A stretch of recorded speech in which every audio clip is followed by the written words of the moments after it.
Alright everyone, hello. We have reached May on the Celtic Way. And this is Wednesday's morning briefing. No Ryan today. I've actually not planned that at all. Dear oh dear. Dear oh dear. Wonderful. Tony. Hello Yes, Tony. a wonderful poetic start to the day. Love that. Well Dear. done, you. I'm We're good. I'm on good. we're on how many days of build up to Hearts? What day is this? Day 3 and we've got about 3 to go. Yeah, something like that. Yeah. It's been the longest build up ever, isn't it? But as you said off air there, just, that week is long, to in between games. So yeah, but it's like everything else. It's the next one, so it's the biggest one, isn't it? I was thinking about this earlier. I mean, there's always a tendency, I think, to build up the next match, and to be honest, that's kind of part of what we do without giving any secrets away. As it's much more to our benefit to be talking games up than going, I wouldn't bother with this weekend's reaction or anything like that. But I think there is always a tendency, even fans away from podcasts and YouTube channels, to always look at the next game and go, right, this is the one, this is the biggest one. Is this Saturday the biggest game of our season so far? Yeah, it is. Not because it's the next one, but it is the biggest game of the season so far because we know the significance of it. And as we spoke about on Monday, you could take a significant stride by winning it towards winning the title. You could move 6 points ahead for 24 hours at least, and you swing that pendulum of pressure right back to your rivals. So yeah, I mean, there's a lot riding on it, and obviously it's a game against a side that have bloodied your nose twice this season. So the players, there's no motivation required, really, is there? See, no team talk required. They will want to right those two games, those two wrongs, and that speaks for itself. And it is huge in terms of the title race. So yeah, I think it is the biggest game of the season so far. Hamish, I really do. And that's The only one I could no hyperbole on it, Yeah, I think you're right. I mean, the only one I could think of to compare to it was the Ibrox derby a couple of weeks ago. But I just think at this stage of the season, I was also trying to think of the biggest match we've had, not including derbies, over recent years. And I can't think of any that are, come close to this, to be honest, in the last few seasons. I just think it's an absolutely massive game. And, Celtic Park's going to be buoyant on Saturday come 3 o'clock. It's going to be absolutely packed, and yeah, I'm just buzzing for it. Loads to chat about. I'm seeing the comments coming in already. I've already seen 3 or 4 people asking Iwata or McGregor. Are we just going to do this debate every night between now and the game? I feel like we are, so we'll maybe tackle that later on. Tony can give his thoughts there. First of all, just a big thanks to MPH Boilers and Viessmann, as always, for sponsoring this video. MPH are Scotland's very own award-winning installation team. Viessmann are a global leader in the boiler industry. They've teamed up together, and when you choose a Viessmann boiler installed by MPH, you'll also get a free internet controller and your first year service free. So check them out. The links will be in the description. We still get this offer going, Tony, as well. Yeah, I mean, everybody has been... thank you for the kind comments when you've actually seen the print and reality. People have been very, very impressed. It's been an amazing take up on this offer, and we're still running it. 6 months of access for £1, and you'll get that Kyogo Furuhashi print from renowned football artist made by Frankie. It really is a souvenir worth having, guys. And if you log on to www.celticway.co.uk/subscribe. So thank you for that, and I say thank you to everybody that's taken that offer up. It's our best ever offer. Yeah, much appreciated everyone that's got on board so far, and hopefully plenty more to come. What's on your mind then? Can we try and see how long we can stay away from Celtic v Hearts if possible? Yeah, I don't think you can. I think Yeah. it's just occupying people's minds 24/7, isn't it? In terms of team selection as well, everybody's having a go. You mentioned Iwata, McGregor there, that kind of thing. You mentioned doesn't Maeda come back in as well at the expense of maybe somebody like Kundus. Forrest continue to play. All these kind of variables that are coming into it, but it just shows you it's the nerves are frayed with this title race, Hamish. They really are, and I was a wee bit more calmer than Ryan on Sunday at Dens Park, maybe just because I'm getting old. I mean, it's like, and you kind of take it in your stride, and you just think they've got enough to see it out. But Ryan was a wee bit more animated with the cross balls coming in near the end. He was kind of like, heading the balls away with the players. But yeah, but it's only natural because of Celtic's record of concession of late goals, and especially from cross balls. We've seen it before. So, but yeah, I think it's something that's just uppermost. Every Celtic supporter is thinking about it before they go to bed and they wake up in the morning. And it's like, right, Hearts. It's just the first thing in your, last thing in your mind at night, and the first thing in your head when you wake up in the morning. Hearts is the next game, but I think everybody knows the significance of a win in this game. And as I said last week, the mantra will be just the same: just win. We would like it to be a lot more comfortable and a wee bit more free flowing, but just win. It's the bottom line, isn't it? 100%. 100%. I said earlier, and again, people may disagree. I don't actually care massively about the performances at this stage of the season. We've only got 4 league games. The cup final, fine. That'll come. We'll come to that when we come to it. For now, it's just these league games, and I just feel it's a case of just win.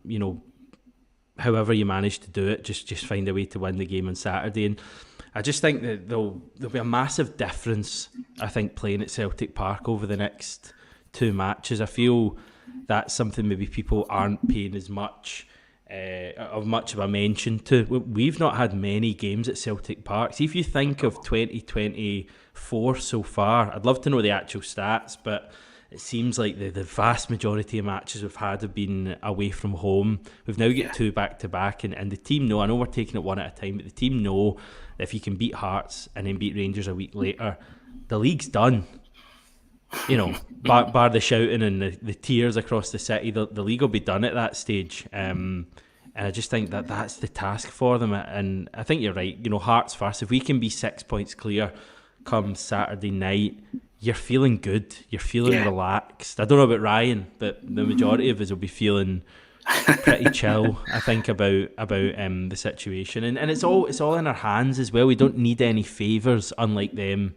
Correct. Across the city. I know if they beat us, they'd be levelling points, but I still feel that they really need to go and do something, whereas we just need to keep things in order, win, and don't lose that derby match, and the league will be ours. I said it on Monday. I think the Hearts game is the game the Celtic players want, and the fans want, and the manager wants, because of what's happened previously against them. But I think it's the game that everybody's looking forward to, and I think it's the one that will just kickstart this wee mini run of 4 games in Celtic towards the title. And I know it's hard not to look far ahead as well, the one that comes after it, but deal with this one, and it's a huge weight and pressure off your mind. And I think they're in the right frame of mind. I think you spoke about Matt O'Reilly's comments and stuff yesterday to the media, didn't you? And my goodness, pressure! What pressure? Title race. Yeah. If Matt O'Reilly is representative of the Celtic dressing room and the Celtic manager, I'm really happy with that. They'll just real calm exterior. Your interior might be different, but I don't imagine so. So I watched him, and he was just like, it's fun. Name me any player that would say a title race is fun. It's not something. It's not the descriptor that you would think, would it? When it's so tight. Yeah. But I think you started a comment there. Somebody saying that embrace the pressure and focus. And there's a player who I think is representative of your dressing room and your manager, and that's what they're doing. And that's why I've got every confidence in them doing a job on Saturday in the Hearts game. And I think every Celtic supporter's with them. They want to guide them over the line. Yes, their nerves will be shredded and frayed, and their anxieties will be, will cascade down from the stands, but I don't think it'll bother the players one bit. They'll also be roared home by the support, and they've got a huge part to play on Saturday, Hamish, to lift them as well. Even if something happens in the game where it's not going Celtic's way, they've still got to be with them the whole game and cheer them over the line. you know, and it can happen. We've seen it happen, so we just got to be with them the whole game and just not let anything negative pervade your thoughts in the way they're playing. But if they go one down, so be it. Back into it, you know, and just kind of play your part as well. I think that would be my message too. I agree totally. I think the support have got a huge role to play on Saturday. I want Celtic Park to be like it's going to be the following Saturday, that kind of atmosphere. I want it to be as hostile for Hearts as it's going to be for Rangers the following week. You're maybe not going to ever reach that exact level. And Hearts will obviously have fans at the game this Saturday, which I guess makes a slight difference as well. But I just think, you know, that atmosphere this week, and I think it's a great point you make, if things aren't quite going our way, because I do expect another... I know people are saying we'll blow Hearts away, and you know there's always a chance of that, and I'm not saying that's definitely not going to happen. I anticipate another pretty tight game. I think it'll be nervy at stages. You know, it might be goalless at half time, but it's at that point where I think with the support really have to, you know, be positive and not get on the team's back. To be fair, I think, you know, away from home, the support's always completely behind. It's just at home sometimes, you know, for whatever reason, you just feel the nerves a little bit more at home. And I guess it's a different kind of fan generally that goes to home games as opposed to the ones that travel away. But, I think it's going to be another nervy game. But I just back this Celtic team. As I said the other day, the concerns you might have, fine, I've got some as well, but they don't stack up to the faith I have in this Celtic team. Even players who aren't playing that well at the moment. I mean, Kyogo's not really been at it the past couple of weeks, has he? But would you really be surprised if he just lights up at the prospect of Hearts on Saturday? Hatate, O'Reilly, two more players who I didn't think were great on Sunday. Carter, Vickers, you know, these are the guys that relish the big occasion. Yeah, I think Kyogo likes a goal against Hearts, doesn't he? He also likes a goal against Rangers. So I have no qualms about Kyogo coming back into form for these 4 games. Yeah, he's flitted in and out this season. He's been hot and cold, but he's turned up when it mattered in lots of the big games. So yeah, I take that on board totally. I just think there's a collective spirit within that group as well. They're just not wanting to relinquish anything. It's their title, and they want to defend their title. And also as well, you know, you get anything extra out of them. Matt O'Reilly mentioned it as well, that they want to do it for Joe Hart and give him the perfect send-off. That's a real big driver in the dressing room, and things like that can help. And I remember when Celtic won the title under Gordon Strachan in 2008, and the you know, poignant as it was, Tommy Burns factor was a huge driver in Celtic winning that title. So when you've got an added caveat like that, you know, it helps players. It's something else that they say, let's do it for him, let's do it for this reason, let's do it for that reason. Not that they need it, because they shouldn't need it, but it does help, I think, if you're, you know, focusing on something in that. And I think just for what he's brought, Joe Hart, to that squad, I think a lot of them feel that they want to do it for him. And I like that. And I like that they don't shy away from mentioning that. Yeah, and he was another one, you know, on Sunday, completely milking the atmosphere after the game with the fans. Another guy who just, it seems like he's in his element. I wonder if you gave Joe Hart the choice of a tight title race like this, you know, in his final season, or one that we'd already have wrapped up. I wonder if deep down he this is kind of what he wants. He wants us to be in a real title fight and to go out in the most triumphant of ways. Well, he was involved in the most dramatic English Premier League title shootout, wasn't he? Mm-hmm. You know, Aguero, as we all remembered. So, and you saw him; he was running about, going off his head. So I think players do enjoy it. Funnily enough, you know, I think they do get that, you know, that adrenaline kick and buzz from winning it in a tight one. So, but you have to win it. That's the bottom line, isn't it? And I think Joe's celebrations in Dundee on Tayside on Sunday, where he was like every other Celtic supporter. It's about winning. Doesn't matter how you do it. They've won the game, you know. And he was just like, "We've won the game. yeah, there's concerns or stuff to talk about, or we can talk about. But see, when you win the game, and especially when it's coming down to the wire, nothing else really matters, does it? Maybe I'm wrong, but I just think that finding a way to win is just, and good players do it, experienced players do it, and that's why they come to the fore at this particular time. And I think, like you, I think Kyogo will come to the fore. I think Hatate will come to the fore. O'Reilly, Joe Hart himself. So, yes, I've got every faith in them, and I think the manager does as well. Yep, a few comments. Robert saying we do really owe them a real down, but most important thing is 3 points. I mean, don't get me wrong, it would be amazing to absolutely obliterate Hearts on Saturday at Celtic Park. Because, I mean, the last two games haven't just been defeats. They've been, like, really frustrating, nothing we can do about it defeats. And I know there was a referee/VAR element to the second one, but both of those games late on, Tony, there's not been any hope of us getting back into them. They've been really frustrating games to watch. 2-0 both times. I didn't call them defeats, Hamish. I called them demoralisers. They were absolutely demoralisers for Celtic, because the 2-0 game was just following in the back of a really poor run, wasn't it? And in the atmosphere inside, I remember Ryan using the toxic word inside the stadium that day, and that was when everybody realised, you've let your rivals back in here, and so lots of finger pointing and blame and all that. The Tynecastle one, it was kind of taken out your hands, but that was the day you were kind of meant to go back on top of the table, wasn't it?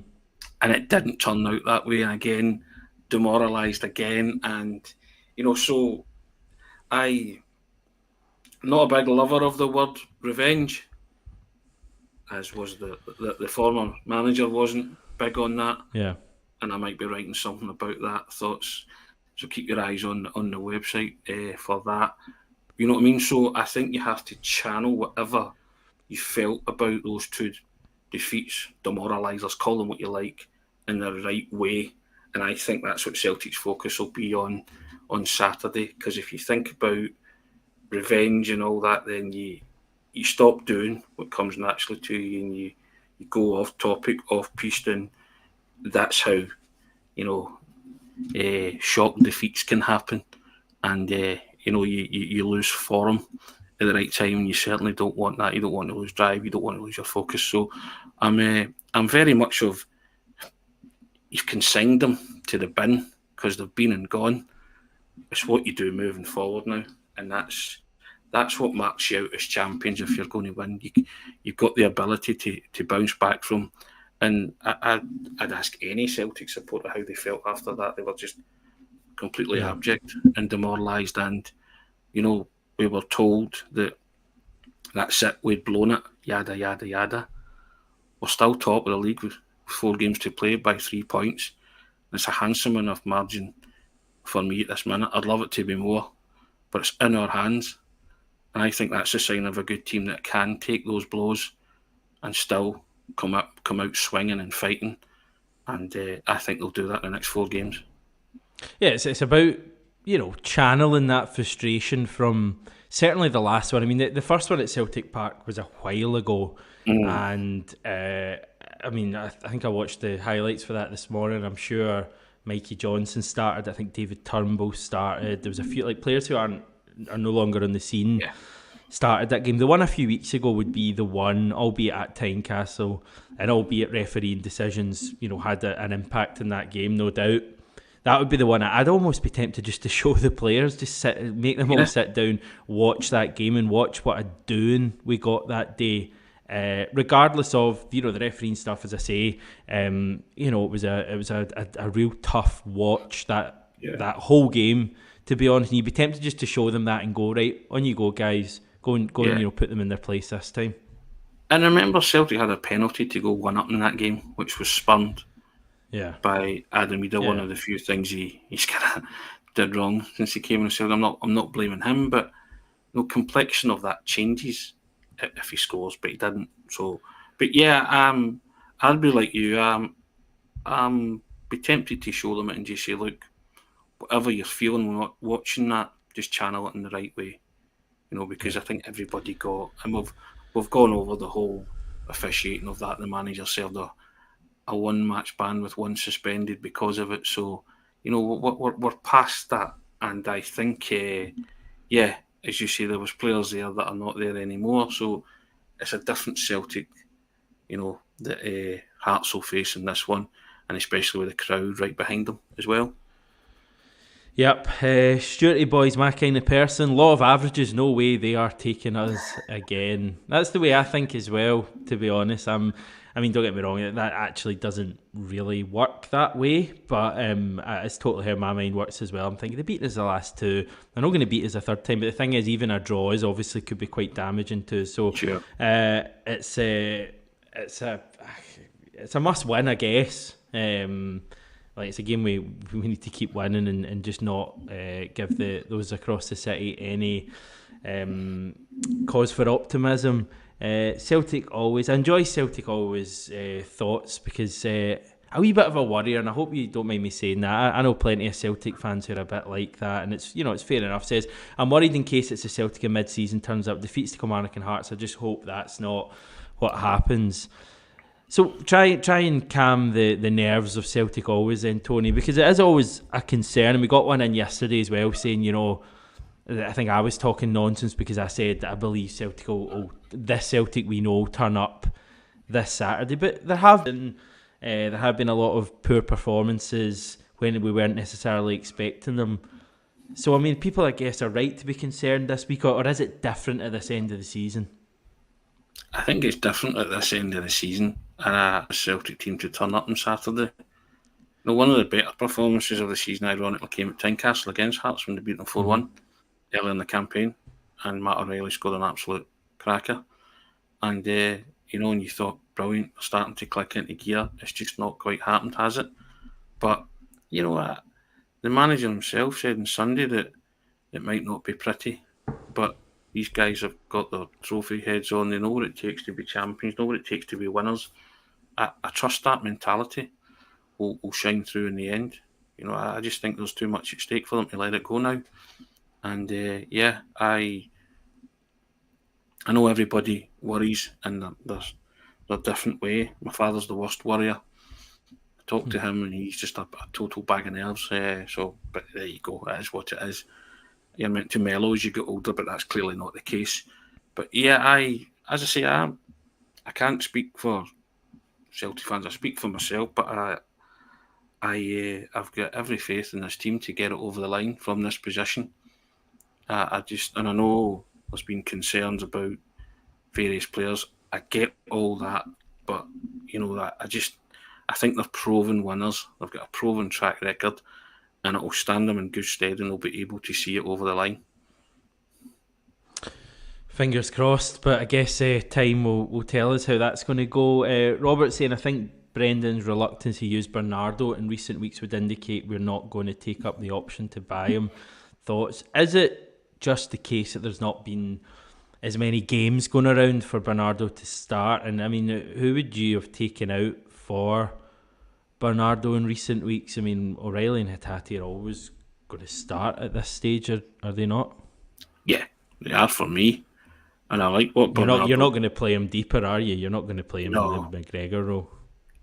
And I like what Bernardo's brought, but it's been bursts and flashes from Bernardo, hasn't it? Where you think there's a player in there and he's maybe worth persevering with, and maybe worth taking up the loan option to buy, in the sense that if you lose one of your midfielders in the summer, but if you don't, and the likes of Haggerty and O'Reilly stay, then I'm not sure where Bernardo fits into that. I could be wrong, but I know young Ryan was all in favour of taking up the loan option to buy. But the manager likes him, doesn't he? The manager quite likes Bernardo. So, but in recent weeks, I just don't see where he's fitted in. But when he comes on, he does make valid contributions, like the one at Ibrox. His pass to Ida was brilliant. So he's got a football brain there. So it's a real toss of the coin job, I think, at the end of the season for Bernardo. If Celtic sign him, I wouldn't be too perturbed or upset will say, right, great, here's hoping you can kick on now and force your way into that side. If they don't sign them, then I'm not worried that we've let a diamond go. Yeah, it's almost like the issue Giakoumakis had. I know it's a different position, but I remember a phase of games when we were only playing one game a week at the start of Postecoglou's second season, and Giakoumakis just wasn't getting starts because you get one game a week, and if he's fit, you're always going to start Kyogo because he's better than Giakoumakis all in. And I'd say the same. I think I like Bernardo. I think we will sign him. I hope we sign him, and I think he'll get even better next season. But if you're asking me who'd you start, you get two places and you've got Bernardo, O'Reilly, Hatate. I'm going O'Reilly, Hatate all day long. And we've only got one game a week at the moment. I think Bernardo will get chances if we sign him next season, when we're going to have midweek football for most of the season, certainly the first half of the season. The European matches are going to go all the way until late January, I think, next season. So potentially there'll be some league games he can play in about them, if not the European games. So I don't see I don't see anything bad going on there with Rodgers and Bernardo. I don't think Rodgers has gone off Bernardo. I still think he likes him. Bernardo still comes on for us and looks decent enough. I just think it's a case of not having enough minutes in the week to really satisfy the demand of players like Bernardo. Ida's another one who, deserves to play based on what he's brought us so far. He scored 7 goals, some really big goals, but he's just not getting a look in to start because Kyogo's there, and Kyogo's always going to be there. Michael saying, people seem to think we haven't been in a title race before. Ange's first season, we beat Rangers to go 6 points clear with 3 still to play. The players have been in this position before. There's only one half of Glasgow, Michael, that wants to discard the title race from a couple of years ago. And I don't understand why, because I thought it'd be a good look for them to have actually been involved in another title race and run is pretty close. But 100%, I mean, the title was sorted second game from the end that season, so it definitely was a title race. I think this is a bit tighter even than that going into the final 4 games. I think we were maybe 6 clear that season. It's obviously only 3 at this stage, so it's probably even tighter. Pete saying, I'm going to love it when we clinch the title. It'll be one of the sweetest in my life. That's maybe a conversation we can have at some stage. Hopefully, Tony, at late May we can have that chat. Yes. Hazel saying, I would play Forrest and Kuhn on Saturday. Maida to come on for Forrest after about 60 minutes. Definitely would start with Iwata. It would give Hatate and Matt O'Reilly more freedom. So Forrest and Kuhn on Saturday. Do you think there was videos of Maida back in training yesterday apparently, so it'd be a miracle if he started, but miracles happen with Dies and Maida. Well, he's proved to be a bit of a miracle man in terms of his healing qualities. So Hamish, I'm of the opinion if Maida's fit, he's 100% fit, he starts. Because I think you're getting a tune out of Forrest, so I rely on his experience, and Maida just brings you a different dynamic altogether. He can be erratic at times, but when he's focused on a job, i.e. snuffing out Tavernier and giving him, sleepless nights, then he can do it, and if he's proven his fitness, then he starts for me. Because I think like the likes of Kuhn, Yang and Palmer they're just unreliable at this time. And I thought Kuhn was coming onto a game, but he's faded again. The bright start on Sunday and then just faded so badly out of the picture. So if Maida is 100%, he starts. If not, then it stands to reason that he comes on after the hour mark or whenever. And you have to play. I would say you have to play Kuhn, who is marginally the better out of Yang and Palmer, that. So, but I want Maida to get minutes because obviously he has the job to do the following week, doesn't he? And maybe that's the one that they're gearing him up for, isn't it? So that's fair enough. But I mean, if he can be trusted to play 90 minutes, then I would play him. Yeah, you're asking at this stage of the season who's who's up to it at this crucial moment of the season. And Maida and James Forrest are the only two wingers we can confidently say that about, that those two have been there and won titles before it, and dramatic titles and all of that stuff. I agree that Kuhn would. I'm very wary of going up and down with Kuhn. Like, 1 minute he's the best winger we've ever had, and the next minute he's a total dud and needs to be sold in the summer. I think there's a middle ground there. I think it's fine to say that he's probably going to be a better player next season. He's made a decent start, but that probably Forrest and Maida would be better options in the wings for now. But I'd still be happy with him coming off the bench. Palma I feel similarly about. I think he's someone that can offer us something off the bench. Yang, personally, I don't know if that's there at the moment. I just think he's had a lot of chances recently, and just looks kind of pretty poor whenever I've seen him. But it'd be Forrest and Maida for me if fit. I think Maida will probably start on the bench, so I'd say maybe Forrest and Kuhn. Ian saying, I reckon if we win the next two, the title is all but done. Yeah, pretty much. So worst case scenario, if Celtic win the next two matches, we would be on 87 points.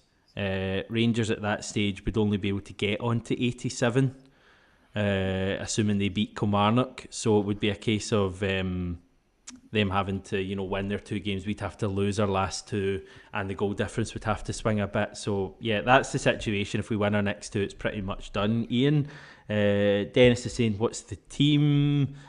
You're saving yours. I'll get mine very quickly, Dennis. I'll say Hart, Johnston, Carter, Vickers, Scales, Taylor. I'm going McGregor, Hatate, O'Reilly, and as I say, Kuhn, Forrest, and Kyogo through the middle. McGregor's a big one that I'm intrigued about. And Big Dom saying, look, who'd have thought we'd be in the driving seat a month ago? And it's a fair point, Tony, because it seems like, since I've joined the channel, it's been doom and gloom, but we're in a really good position, a position you'd probably have taken at the start of the season if offered, regardless of us being, 7 points clear or whatever at some stage. We've manoeuvred ourselves back into pole position. It's now the race for the checkered flag, isn't it? And I think Celtic are not going to relinquish top spot now, not at this late stage, not when they had the title kind of won, or allegedly won earlier in the season, and they'd built up a handsome lead. So they've been given a second chance at it. So I don't think they'll, as I say, I don't think they'll let it slip from their grasp this time.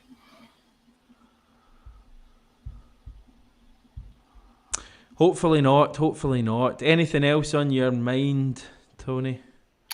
If there is, I can't think of it. It's like everything else. You spend every day talking about, and you forget sometimes what you've said before, so... Was Brendan Rodgers harshly treated not to be included in the three manager shortlist in the PFA, or was it fair enough? I think it's fair enough, isn't it? I don't think either of the two managers from Glasgow can have any complaint about not. It's not been a vintage season for both, has it? Let's be honest. Might turn out to be a decent season for both.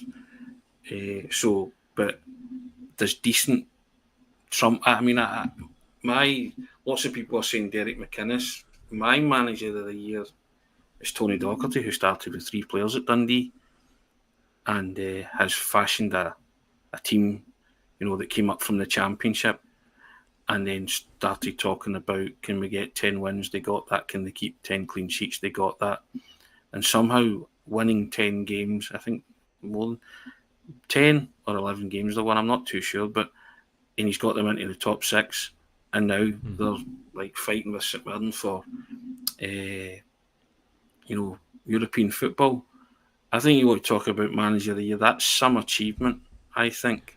And I think if you're going to give it on merit, it's about achievement, isn't it? Everybody tipped Dundee to go straight back down, said they'd be in a relegation dogfight, and so they're I would imagine their aim would be to finish 10th away from the relegation spot and the playoff spot. So I mean, and they could finish 5th, and they could get Europa League football on the back of that. I think that's a decent achievement. I have to say, Derek McInnes has had a great season as well.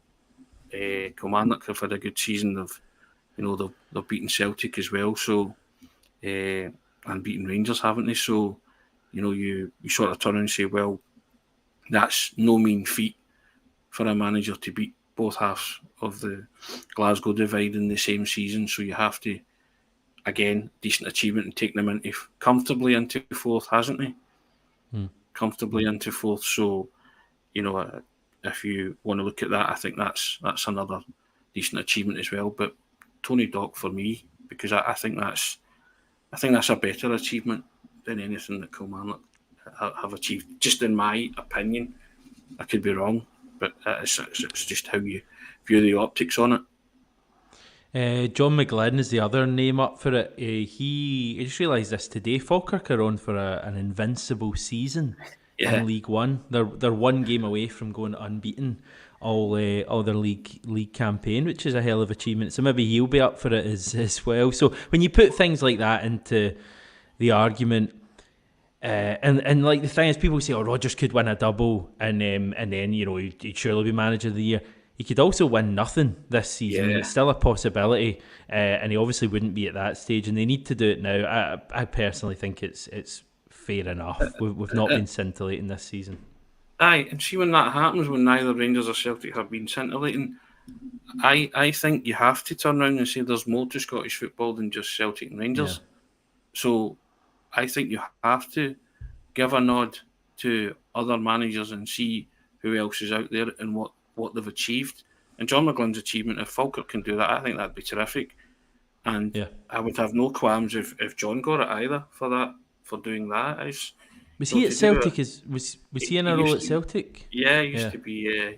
He used to be a scout, didn't he, John McGlynn? So yeah, I think that's a phenomenal achievement as well. But Tony Dock just tips it for me. But as I say, if John McGlynn got it, fine. I would be equally as happy with that. But I think you have to sometimes just turn around and say, you know what, there is more to Scottish football than the big two, and I think it's a decent hat tip to these guys in the respective clubs for what, and the respective managers for what they've achieved with their clubs this season. So I'm happy with that. I'm happy with whoever wins it, to be honest, of those 3 candidates. Well, Brendan Rodgers can settle for winning 2 trophies. How about that? We'd all be pretty happy if it worked out that way. Okay, we'll head off for now. Our final shout out for this offer. We've still got running 6 months of access for the Celtic Way for £1 single plus a free Kyogo Furuhashi print from renowned football artist made by Frankie, getting rave reviews. That Kyogo print. Right, Tony, thank you for your time. Thanks everyone for tuning in, commenting. It's